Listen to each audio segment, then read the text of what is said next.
José Lombardi. José, ¿cómo estás? Buenas tardes. Bienvenido al programa. Juan Carlos, gracias. Siempre un placer conversar contigo y con tu audiencia. Bueno, muchísimas gracias, José.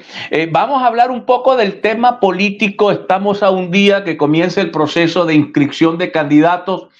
¿Cuál es tu visión? Vamos de lo general a lo particular. ¿Cuál es tu visión del momento político venezolano? Bueno, un momento complejo más. Una complejidad muy grande en donde pues hay muchos elementos que lo hacen complejo. Básicamente, pienso que yo quiero comenzar, digamos, de lo más lejano a lo más cercano. Y lo más lejano, bueno, es la complejidad en el mundo que se está viviendo. Tenemos un mundo multipolar, muy competitivo, con dos grandes ejes. Tenemos el eje que yo llamo quizás el eje de la OTAN y este nuevo eje emergente que se llama BRICS. Y pues Venezuela no se escapa de esa complejidad geopolítica, ubicado en uno de estos grandes polos. Y dentro de esos dos grandes polos, dentro de Venezuela, tenemos entonces un gran sector ubicado en ese eje y otro gran sector ubicado en el otro eje, ¿no? En el caso del gobierno, claramente ubicado e identificado con este polo que yo llamo de los BRICS, y la oposición o grandes sectores de la oposición ubicados en este eje que yo llamo el eje de la OTAN, ¿no? Yo creo que por allí podemos comenzar, Juan Carlos, en tratar de explicar lo que es la complejidad que se vive hoy en Venezuela, ¿no?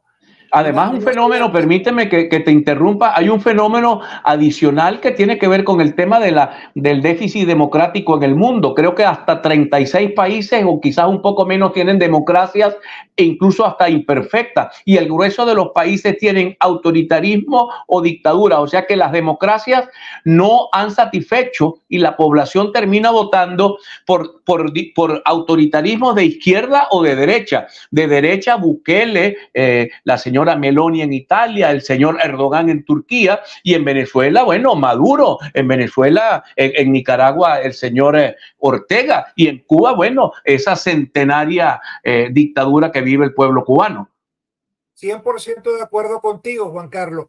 El problema principal es que yo creo que el concepto de democracia se ha venido deformando.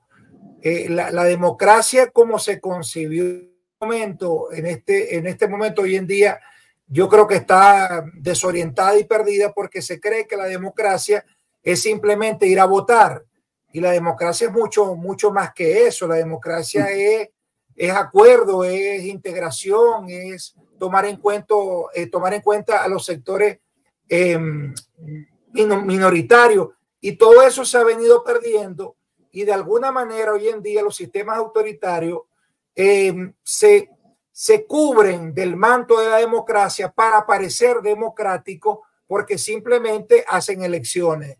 Entonces, muy bien, mira, José, acuerdo e integración. Acuerdo e integración, dos palabras, y vamos a la gente me dice, ve al grano. Ajá.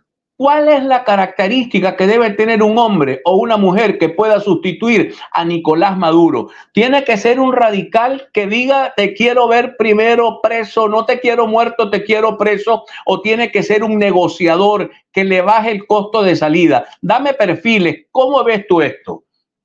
En mi opinión, y de acuerdo a las experiencias históricas que tenemos a la mano, tiene que ser un negociador. Necesariamente tiene que ser un negociador, porque además la experiencia en los últimos 20 años nos ha demostrado que la confrontación no nos ha llevado a nada. La confrontación no es el camino, porque lo hemos intentado una y otra vez y no nos ha resuelto nada. De tal manera que yo creo que estamos en un punto en donde la negociación prevalece como el mecanismo en estos momentos complejos que vive Venezuela. Es mi opinión. Creo que tiene un hombre de centro, moderado, y que tenga la capacidad y la experiencia para negociar.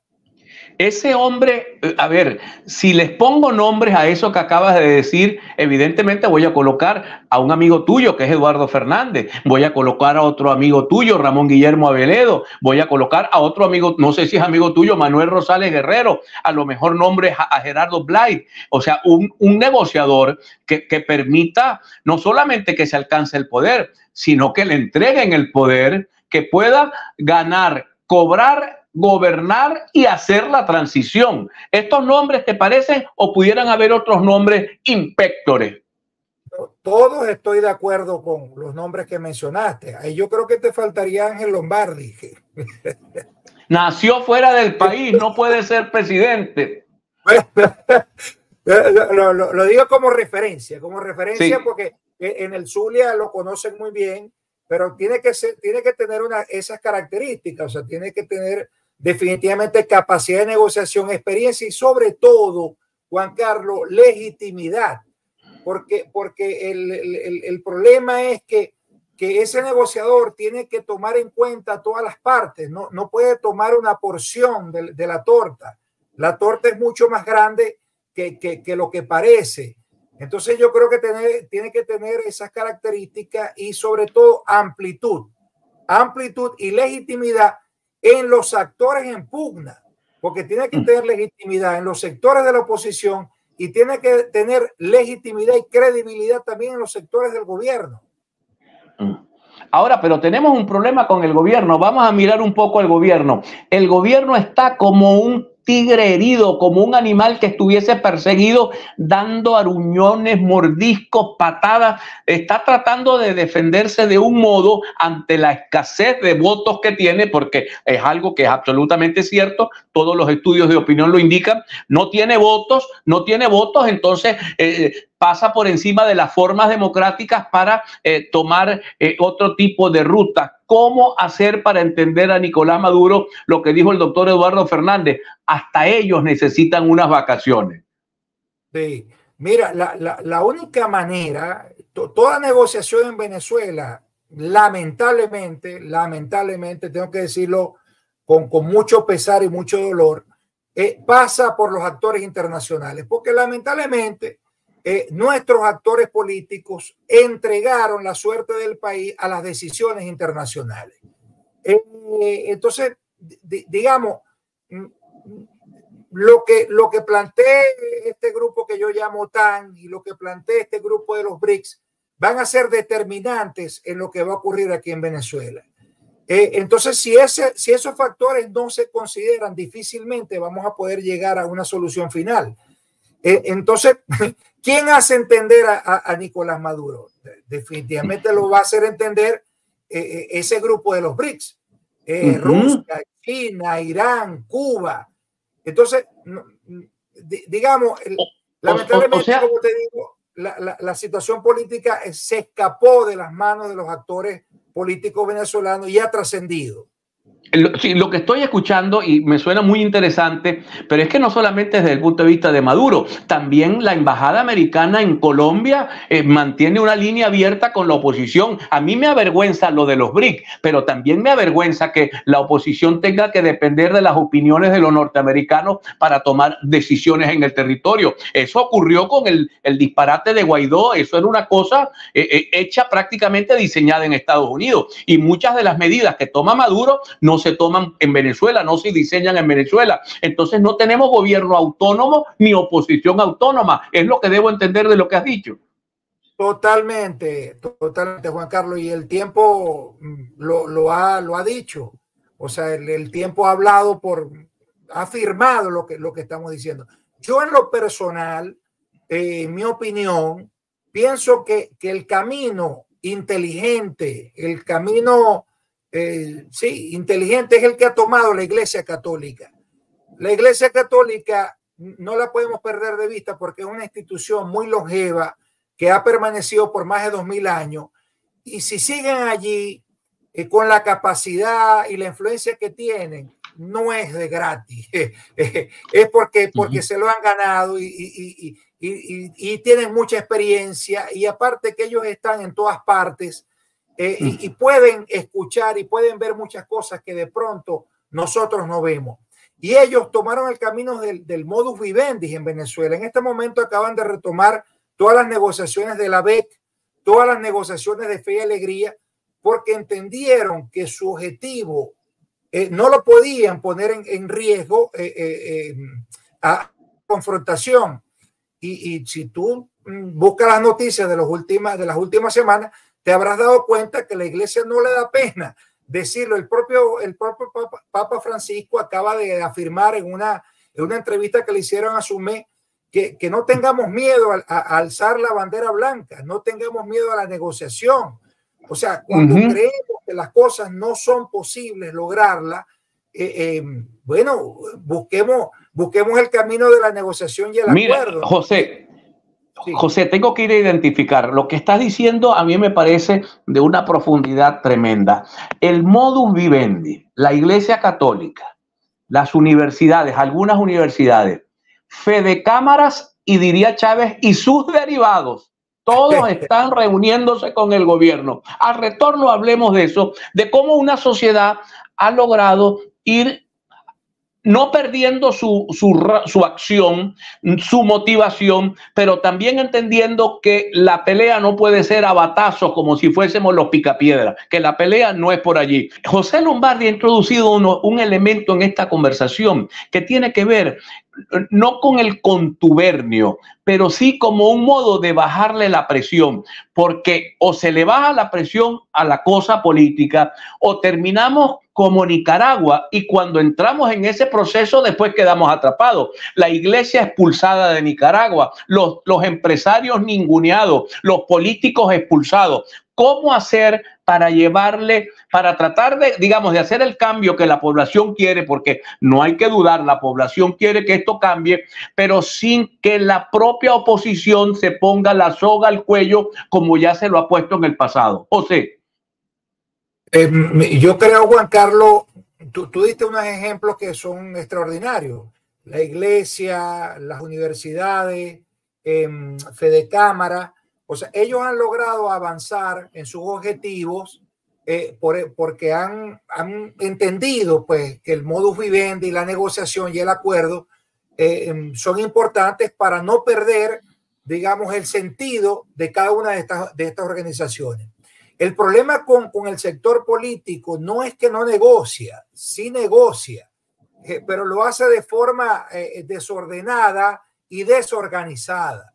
Yo creo que hay que volver a recuperar la coordinadora democrática o le damos otro nombre.